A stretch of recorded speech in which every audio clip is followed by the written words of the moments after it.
شهر الندى يا شهر البركات.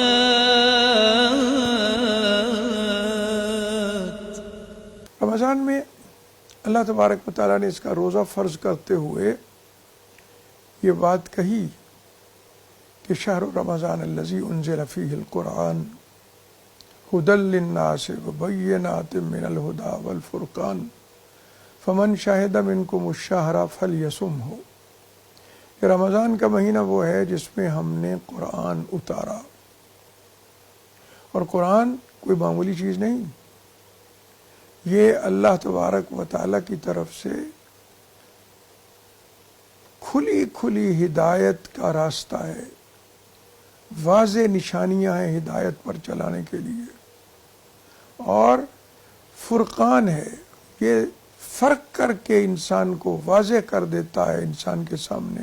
کہ کیا برا ہے کیا اچھا ہے، کون سی چیزیں وہ ہیں جو اسے کامیابی کی عظیم منزل تک پہنچا دے گی. تو یہ قرآن رمضان میں اترا ہے. تو اللہ تبارک و تعالیٰ کا حکم یہ ہے کہ من شہد منکم الشہر، کہ جس کی زندگی میں یہ شہر یہ مہینہ آئے فلیصم ہو تو وہ اس میں روزے رکھے.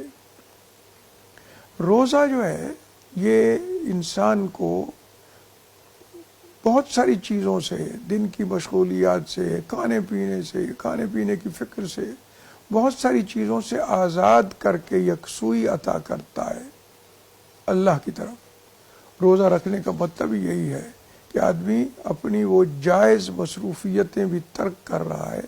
جائز خواہشوں کو بھی کنٹرول کر رہا ہے، جو عام دنوں میں اس کے لیے بالکل مناسب تھا ان کے لیے وقت صرف کرنا، ان کو پورا کرنا، لیکن ان دنوں میں ان سب کو اللہ کے حکم سے ترک کر رہا ہے. تو یہ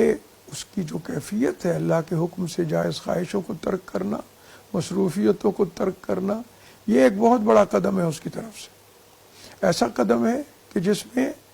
جس کی وجہ سے وہ اللہ کا قرب حاصل کر لیتا ہے. تو روزہ رکھے. روزے میں ایک پہلو یہ بھی ہے کہ یہ شکر ہے، اے اللہ تو نے اتنا عظیم تحفہ ہمیں دے دیا، ہدایت کا راستہ دکھانے والی کتاب دے دی، اجر و ثواب کے وعدے عطا ہوئے، اور یہ اتنا بڑا تحفہ ہے، اتنی بڑی نعمت تو نے دی ہے کہ اس کے شکر کے لیے کم سے کم یہ بات ہے کہ ہم تیرے حکم کی پابندی میں یکسو ہو جائیں اور کھانا پینا تک چھوڑ دیں، جائز خواہشات جو منع کر دی ہیں اللہ تو نے ان سے منع ہو جائیں. یہ ایک طرح سے عملی گواہی ہے ایمان کی کہ تیرے حکم پہ عمل کرتے ہیں، جائز چیزیں اور ناجائز چیزیں سب تیرے حکم کی تابع ہیں، جو ناجائز ہیں وہ ہمیشہ ناجائز ہیں، اور جو جائز ہیں وہ بھی جس وقت کے لیے روک دے اے اللہ تو ہم رک جائیں گے. یہ عملی طور پہ ثبوت پیش ہوتا ہے اس کے ذریعے سے انسان کی طرف سے اللہ کے سامنے کہ وہ ایمان رکھتا ہے، اللہ کا تابع دار ہے، اللہ کے رسول نے اللہ کے دین کے جو حکم پہنچائے ہیں ان کا پابند ہے. فلیصم ہو، یعنی شکر بھی ہے اس میں، یہ ثبوت بھی ہے اس بات کا کہ عملی طور پہ ہم تیرے حکم کی مکمل پابندی کر کے اپنے آپ پر نافذ کر کے اس پابندی کو اس طرح پورا مہینہ گزار دیں گے جس طرح کہ تیرا حکم ہے. یہ عملی طور پہ اپنے ایمان کا ثبوت بھی ہے، اور اس کی برکتوں سے قرآن مجید میں جو پیغام ہے وہ بھی دل پہ نقش ہو جاتا ہے، وہ بھی کردار کا حصہ بن جاتا ہے. اس کو عمل کرنا اس پر اور اس کو اپنی زندگی کے لیے رہنما بنا لینا یہ بھی آسان ہو جاتا ہے. تو قرآن اس مہینے میں نازل ہوا،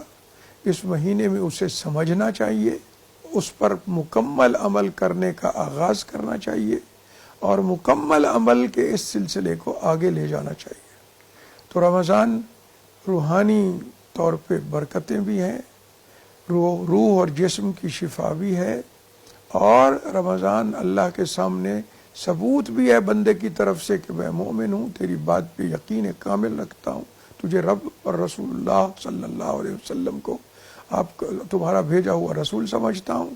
اور یہ بھی اس میں ہے کہ میں نے آغاز کر دیا تیرے حکم پر، جو ہے نا جو بھی حکم آئے گا جس وقت کے لیے ہوگا اس پر مکمل عمل درآمد کا، اس لیے مجھے مزید توفیق دے۔ یہ قرآن پر عمل کرنے کا موسم ہے اور قرآن کو سمجھنے کا موسم ہے۔